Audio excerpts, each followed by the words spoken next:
First of all a very good morning guys, very good morning, very good morning. Our topic, हमारा जो आज का जो topic रहेगा वो रहेगा मैटर एंड इट्स स्टेट। सबसे पहले हम जानेंगे कि मैटर क्या होता है और उसके बाद पता करेंगे कि मैटर कितने टाइप के होते हैं, मैटर की क्या क्या स्टेट्स है। ठीक है, सबसे पहले मैं बात करता हूँ मैटर की। किसकी बात करता हूँ? मैटर। मैटर क्या होता है? देखो, जनरली अपन हिंदी भाषा में बोले तो कोई भी स्टूडेंट्स कोई भी पंगा नहीं होता तो हम कहते हैं मैटर क्या है, मसला क्या है, मामला क्या है। ठीक है, यहाँ उसकी बात ना हो रही, हम यहाँ बात करते हैं matter. Even all over the universe की बात करें तो अगर वहाँ कुछ भी प्रेजेंट है, मोबाइल, पंखा, टेबल, सिलेंडर, कुछ भी प्रेजेंट है तो हम उसको किसकी कैटेगरी में लाएंगे? मैटर की कैटेगरी में। चाहे वो लिक्विड स्टेट में है, सॉलिड स्टेट में है, गैसियस स्टेट में है, प्लाज्मिक स्टेट में है, किसी भी स्टेट में है, बट वो कहलाएगा क्या? मैटर।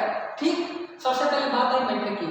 तो सबसे पहले मैं बात करता हूँ मैटर की। तो मैटर की डेफिनेशन अगर पता करना चाहें हम तो क्या कहेंगे? Anything which is present in universe is either hardware or software is known as matter. Okay? एक बार फिर मैं बोल रहा हूँ कि ब्रह्मांड में कोई भी चीज जो हम छूकर देख सकते हैं या जिसे हम महसूस करते हैं क्या कहलाती है? पदार्थ। क्या कहलाती है? पदार्थ, मैटर। ठीक है, ये तो बात हुई किसकी? मैटर की। अब मैं बात करता हूँ किसकी? मैटर जो है, जनरली मैटर को दो पार्ट्स में डिवाइड किया गया है। कितने पार्ट्स में डिवाइड किया गया है? दो पार्ट्स के अंदर डिवाइड किया गया है। सबसे पहला पार्ट है फिजिकल या भौतिक और दूसरा पदार्थ है केमिकल या रासायनिक। अब भौतिक और रासायनिक में क्या अंतर है ये देखो। अगर मान लो कोई मैटर है जिसे हम छू के देख रहे हैं, हम उसके गुणों के बारे में बात कर रहे हैं, उसके टेम्परेचर की बात कर रहे हैं, उसके प्रेशर की बात कर रहे हैं, उसके वॉल्यूम की बात कर रहे हैं, तो वो क्या कहलाएगा? वो कहलाएगा उसका फिजिकल, वो कहलाएगा फिजिकल मैटर या भौतिक पदार्थ। क्या कहलाएगा?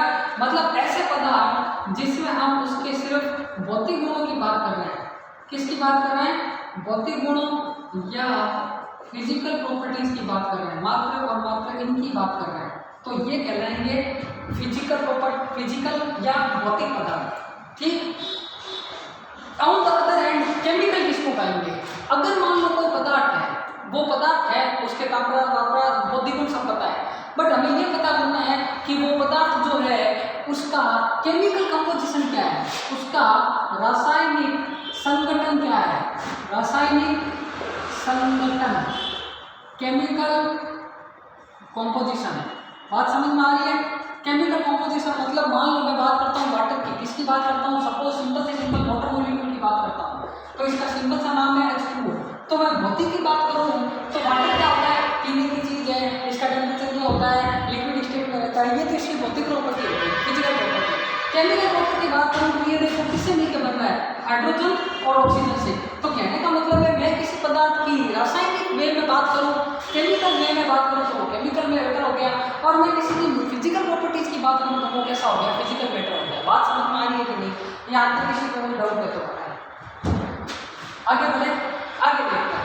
अब मैं बात करता हूँ फिजिकल मैटर की। फिजिकल मैटर को भी तीन पॉइंट में डिवाइड किया गया है: सॉलिड, लिक्विड, गैस।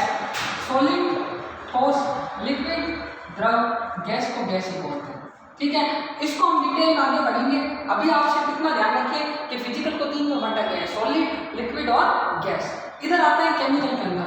तो केमिकल के अंदर इसको तीन पोर्शन में डिवाइड किया गया है। सबसे पहले आता है एलिमेंट, कंपाउंड और मिक्सचर।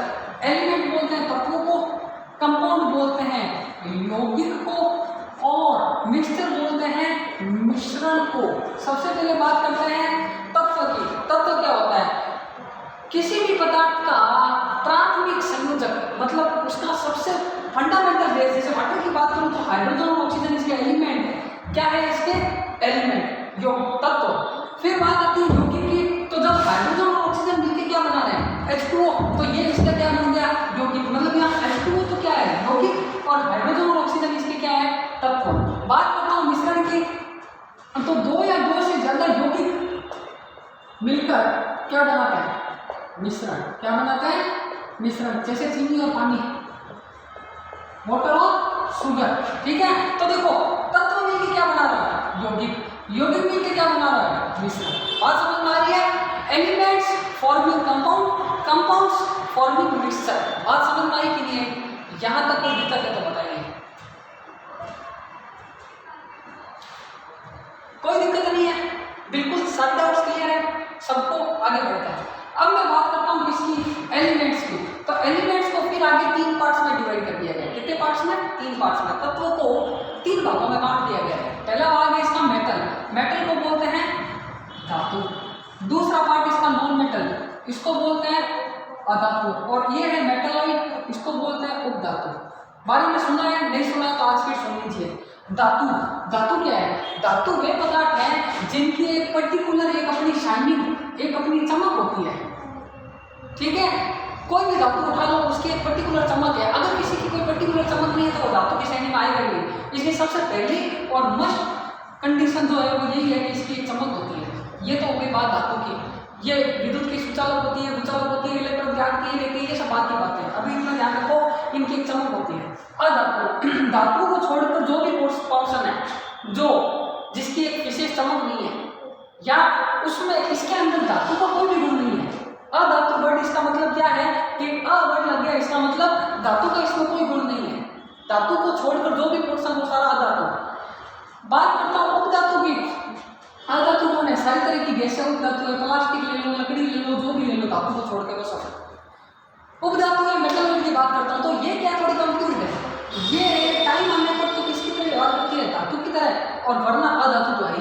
मतलब इसमें क्या है, ये जो है वो धातु और अधातु की मिली जुली सरकार है। क्या है ये, धातु और अधातु की मिली जुली सरकार है। मतलब धातु और अधातु के बीच के अंदर, जैसे मनुष्य की बात करें तो नर और मादा के बीच में एक स्टेज पाई जाती है, किन्नर, है ना।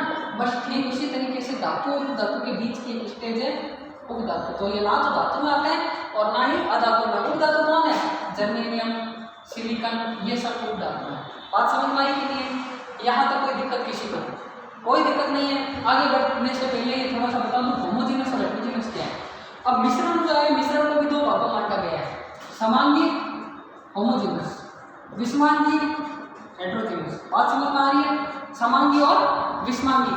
तो होमोजीनस और हेटेरोजीनस क्या है, इसके बारे में मैं आपको आगे डिटेल में बताऊंगा, ठीक है। यहाँ तक जो मैंने क्लासिफिकेशन बताया, इसमें किसी को दिक्कत नहीं, ठीक है। इसको कोई नोट डाउन करना चाहता है तो उसके लिए 2 मिनट का समय नोट डाउन कर लो।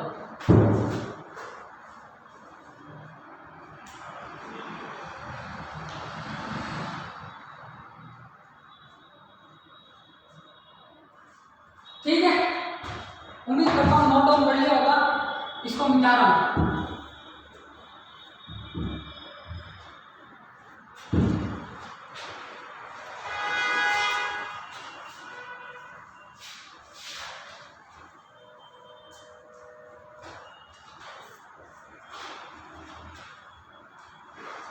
अब हमने मेटल की बात करी, अब मैं बात करता हूँ किसकी, स्पेशल इनकी स्टेट्स, सॉलिड, लिक्विड और गैस, है ना।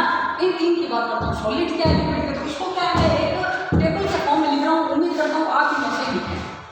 सबसे पहले बात करता हूँ सॉलिड की, लाइन खींच लो। फिर बात करेंगे लिक्विड की, लाइन खींच लो। फिर बात करेंगे गैस की, ठीक। सबसे पहले सॉलिड की बात करता हूँ। तो इसके जो मॉलिक्यूल है ना वो क्लोजेस्ट है। क्या है, क्लोजेस्ट मॉलिक्यूल। इसके मॉलिक्यूल जो है वो फार है।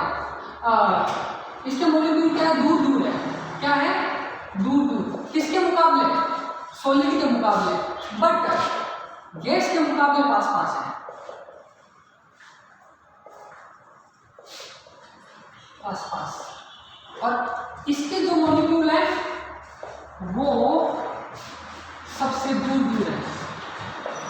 सबसे पहला खास बड़ा अंतर यही है, क्या कि सॉलिड जो है इसकी एक फिक्स ज्योमेट्री होती है, ठीक है ना। तो इसके मॉलिक्यूल बंधे हैं आपस में, पैकिंग हो रखी है, तो इनके मॉलिक्यूल पास पास होते हैं और एकदम वेल सेटल्ड होते हैं, मतलब कि एक तरीके से इसे क्रिस्टलाइन बोल सकते हैं। लिक्विड की बात करूँ तो सॉलिड के मुकाबले इसके लिक्विड जो मॉलिक्यूल है वो दूर दूर है, बट गैस के मुकाबले इसके भी पास पास है, और गैस जो है उसके मॉलिक्यूल सबसे दूर दूर है। अगर मैं स्ट्रक्चर से दिखाऊं तो अगर मैं सॉलिड को शो करूंगा तो सॉलिड किस तरीके से मैं शो कर सकता हूँ, ये एक तरीके का सॉलिड हो गया, लिक्विड ये पानी, ये आपका लिक्विड हो गया, और गैसें तो भाई साहब ये इस हिसाब से एक मॉलिक्यूल कहीं जा रहा है, एक मॉलिक्यूल कहीं जा रहा है, एक मॉलिक्यूल कहीं जा रहा है, एक मॉलिक्यूल कहीं जा रहा है, और इसमें मॉलिक्यूल के फिक्स स्ट्रक्चर है। समझ रहे बात को? 6 होते हैं, ठीक है, वो आप ऐसे हिसाब से देख लेंगे, क्योंकि 2D के अंदर है तो इसके अंदर बता पाना थोड़ा मुश्किल रहता है।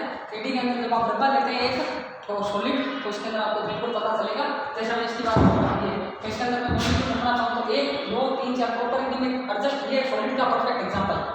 लिक्विड पानी, दूध सब ये लिक्विड के एग्जांपल। गैस के अंदर एयर जितनी भी है, नाइट्रोजन, ऑक्सीजन, क्लोरीन, फ्लोरीन, सारी गैसें थी। तो गैस का सबसे पहला एग्जांपल, मतलब गैस, लिक्विड और सॉलिड को मैंने सबसे पहले इस तरीके से अलग अलग बताया आपको, ठीक है। ये तो गया सबसे minor major difference, solid, liquid और गैस का सबसे पहला डिफरेंस क्या है, यही है। अब मैं बात करता हूँ इसकी सेकंड डिफरेंस की, ठीक है ना। तो सेकंड डिफरेंस लिखेंगे आप, सेकंड डिफरेंस क्या लिखेंगे?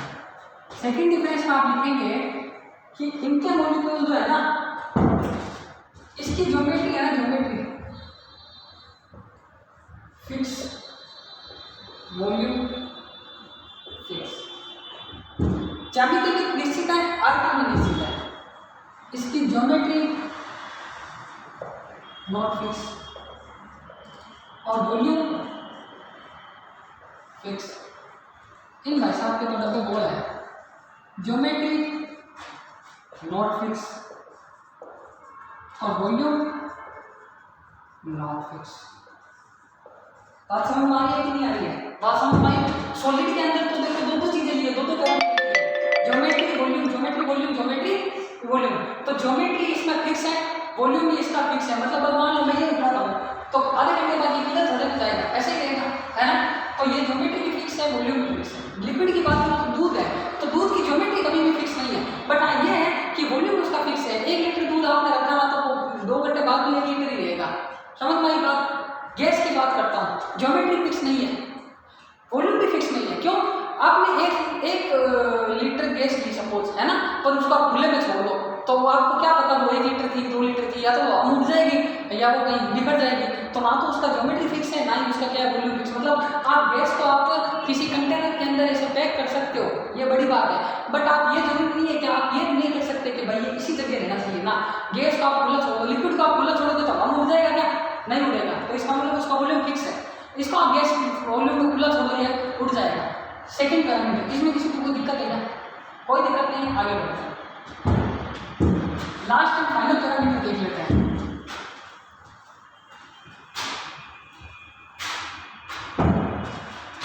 इसका melting point fix, boiling point fix. इसका मेल्टिंग पॉइंट तो होता ही नहीं है, लिक्विड फॉर्म में ऑलरेडी तो क्या मेल्टिंग पॉइंट, बॉइलिंग पॉइंट इसका फिक्स।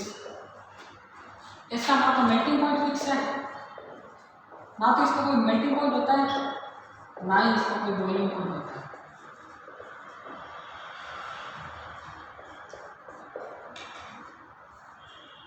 बात समझ में आ रही है? ये 3 खास फर्क है, ये जिसको याद हो गया उसका काम हो गया। उदाहरण देखते हैं, इसका मान लो आप ले सकते हो कोई भी बॉक्स हो गया, क्यूब हो गया, ऐसी फिक्स ज्योमेट्रियाँ जिनकी ज्योमेट्रियाँ फिक्स है। इसके अंदर ट्यूब हो गया, मोटर हो गया, ऑल टाइप ऑफ लिक्विड हो गया। गैस के अंदर नाइट्रोजन, ऑक्सीजन, क्लोरीन, एयर। यहाँ तक किसी को दिक्कत है नहीं है, रिवर्स होता हुआ आगे बढ़ता है।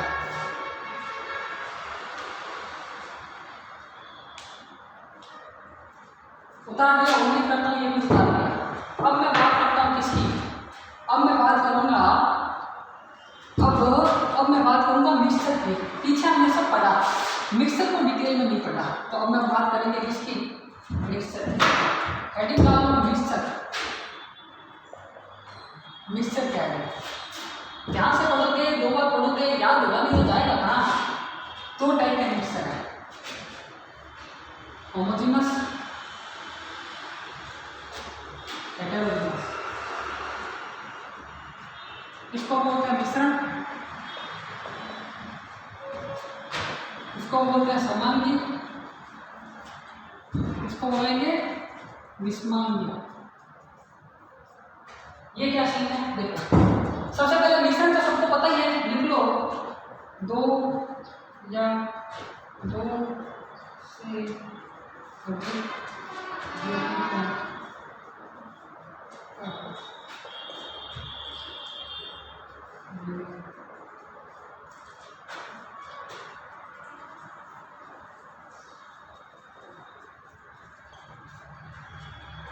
ये तो बात हुई मिक्सर की, ठीक है।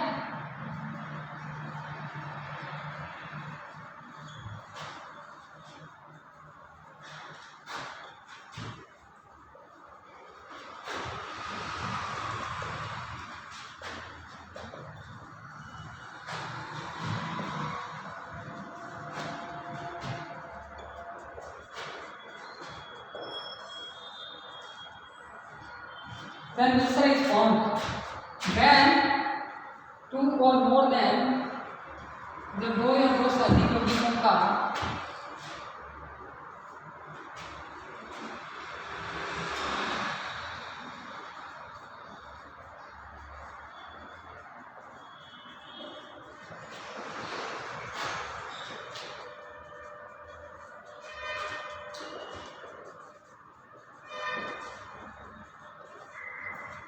यहाँ तक किसी को कोई दिक्कत नहीं होनी चाहिए। ये तो बात है मिश्रण की।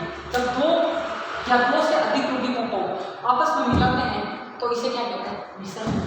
When 2 or more than 2 components combine with each other, then mixture is formed. Okay, ये तो बात हुई। अब मैं बात करता हूँ मिक्सचर के टाइप्स की। तो सबसे पहला टाइप है मिक्सचर का होमोजेनस, दूसरा टाइप है हेटेरोजेनस। किसे मिटा रहा हूँ? हम बात करेंगे होमोजेनस की। सबसे बात आप देखेंगे होमोजेनस। तो हाँ भाई साहब, आपने कहा कि विलयन बना लिया, मिश्रण बना लिया, 2 यौगिकों को मिला दिया, कोई दिक्कत नहीं।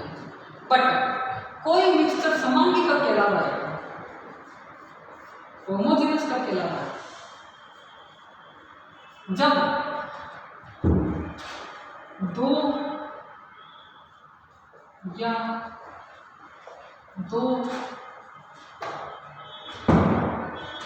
कहने का मतलब है कि जब इसके अंदर एक चीज अपन ढूंढ लेंगे, ठीक है ना, वो देखते हैं। सबसे पहले तो समांगी विषमांगी देख लिया। अब मिश्रण से एक आगे बढ़ जाता है विलयन। मिश्रण का ही दूसरा नाम क्या है? विलयन या सॉल्यूशन। वही 2 या 2 से अधिक घटकों का मिश्रण विलयन कहलाता है, ठीक है। तो विलयन क्या है? विलयन जो है वो जनरली क्या है? 2 चीजों से मिलकर बनता है, विलायक, बात समझ पाई। अब रियलिटी क्या है कि 2 चीजें ले रहे हैं। मान लो हम कोई 2 चीजों को मिक्स कर रहे हैं। सपोज मान लो मैंने चीनी और पानी को मिक्स किया, है ना। तो मैं चीनी और पानी को कब मिक्स कर सकता हूँ? सोचो जरा। सोचना क्या है? सीधा सा है कि अगर मेरे को चीनी और पानी मिक्स करना है तो मेरे को पानी क्या लेना पड़ेगा? ज़्यादा। चीनी क्या लेनी पड़ेगी? कम। सिंपल सी बात है। तो हमेशा ध्यान रखो, विलयन बनाने के लिए जो 2 घटक लिए जा रहे हैं उसमें एक हमेशा ज़्यादा मात्रा में होता है, एक हमेशा किस मात्रा में होता है? कम मात्रा में। तो पानी अगर ज़्यादा मात्रा में है तो ये क्या कहलाएगा? विलायक। और चीनी कम मात्रा में तो ये क्या कहलाएगी? विलयक। इसे याद रखने की एक आसान सी ट्रिक है। विलायक के अंदर कितने शब्द हैं? 1 2 3 4। विलयक के अंदर 1 2 3, है ना। तो सीधी सी बात है, 4 वाला ज़्यादा हो गया, 3 वाला कम हो गया, तो ऑटोमेटिक विलय छोटा शब्द है तो इसकी मात्रा भी क्या रहेगी? कम। और ये बड़ा शब्द है तो इसकी मात्रा भी क्या रहेगी? ज़्यादा। इसे अंग्रेजी में बोलते हैं सॉल्वेंट, इसे बोलते हैं सॉल्यूट। अंग्रेजी में भी कोई सेम सीन है। यहाँ 6 लेटर है, यहाँ पे 7 लेटर है, तो 7 वाला ज़्यादा, 6 वाला कम। तो बात वही है, हिंदी में ले लो, अंग्रेजी में ले लो। ज़्यादा हमेशा विलय यानी सॉल्वेंट रहेगा, कम हमेशा कौन रहेगा? विलय यानी सॉल्यूट रहेगा। यहाँ तक किसी को कोई दिक्कत है तो बताओ? कोई दिक्कत नहीं है, आगे बढ़ो। अब मैं बात करता हूँ समांगी की। तो समांगी कहता है कि ऐसे विलयन जिसमें दोनों घटक पूर्ण रूप से मिश्रित हो जाए तो समांगी विलयन कहलाता। कहने का मतलब है सीधी सी बात यह है कि ऐसा विलयन, जैसे मान लो सबको जो शरबत पिया है, सबने नींबू पानी भी पिया है, चाय भी पिया है, सब पिया है। ऐसा तो नहीं है कि इसके अंदर सिर्फ शरबत के अंदर शरबत ही होता है, पानी वानी चीनी कुछ नहीं होता, या नींबू पानी के अंदर खाली नींबू और पानी होता है, चीनी और कुछ नहीं होता है, चाय के अंदर खाली चाय होती है, दूध पानी और चीनी कुछ नहीं होता, सब डलता है। बट जब ये लास्ट में तैयार होता है तो हमें सिर्फ एक ही चीज दिखती है, इसका लाल रंग, इसका ऑलमोस्ट नींबू जैसा पीला सा रंग, ट्रांसपेरेंट भी होता है कभी कभी, और चाय का लगभग भूरा सा, चाय मतलब ऑलमोस्ट सैलेडी का लगभग कुछ कैसा भी है, ठीक है, सब चीज मिक्स होती है अच्छे से। क्यों? इसका मतलब ये कैसे मिक्स है, समांगी और विषमांगी, ये समांगी का एग्जाम्पल है। क्यों? क्योंकि इसके अंदर हमने जो भी मिश्रित किया ना, वो क्या हो गए, पूर्ण रूप से मिश्रित हो गए। क्या हो गए? पूर्ण रूप से क्या हो गए, मिश्रित हो गए। इसलिए हम इनको क्या बोलेंगे, समांगी विलयन। क्या बोलेंगे? समांगी विलयन। एग्जाम्पल आपको समझदार है, अपने हिसाब से एग्जाम्पल लिख सकते हैं। यहाँ किसी को डाउट है तो कोई बताइए, और तब तक करना ये बता दीजिए, आपको 2 मिनट का टाइम है।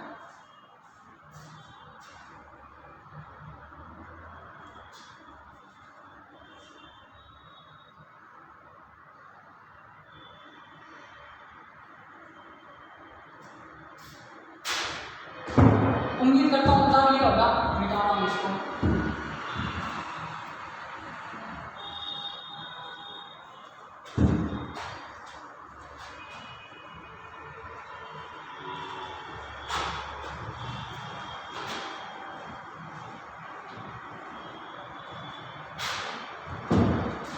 ये तो बात थी किसकी, समांगी विलयन। अब मैं बात करूंगा किसकी, विषमांगी विलयन। सिंपल सी बात है, समांगी और विषमांगी नाम से पता चल रहा है। समांगी के अंदर सब चीज पूरी तरह से मिश्रित हो रही थी। यहाँ जब दोनों घटक एक दूसरे में पूर्ण रूप से मिश्रित ना हो तो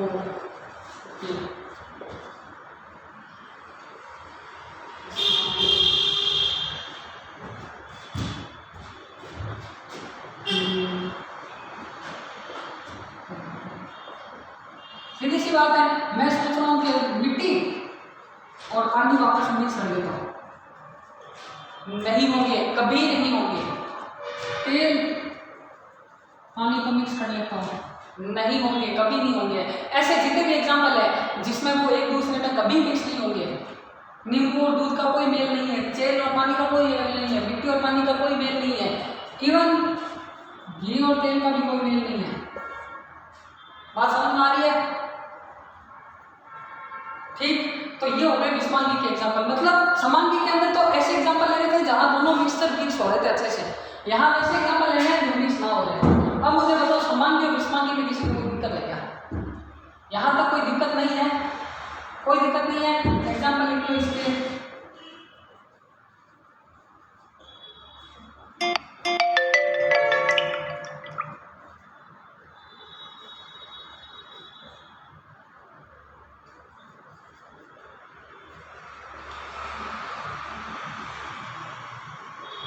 एक बात और ध्यान रखना, यहाँ तक तो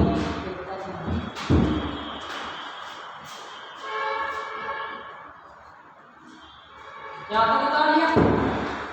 एक चीज और, एक चीज है कि जैसे तेल और पानी का कोई मेल नहीं है ना, ठीक वैसे ही हमेशा कार्बनिक यौगिक या कार्बनिक विलयन हमेशा कार्बनिक में विलय होता है, अकार्बनिक यौगिक या अकार्बनिक विलयन हमेशा अकार्बनिक में विलय होता है।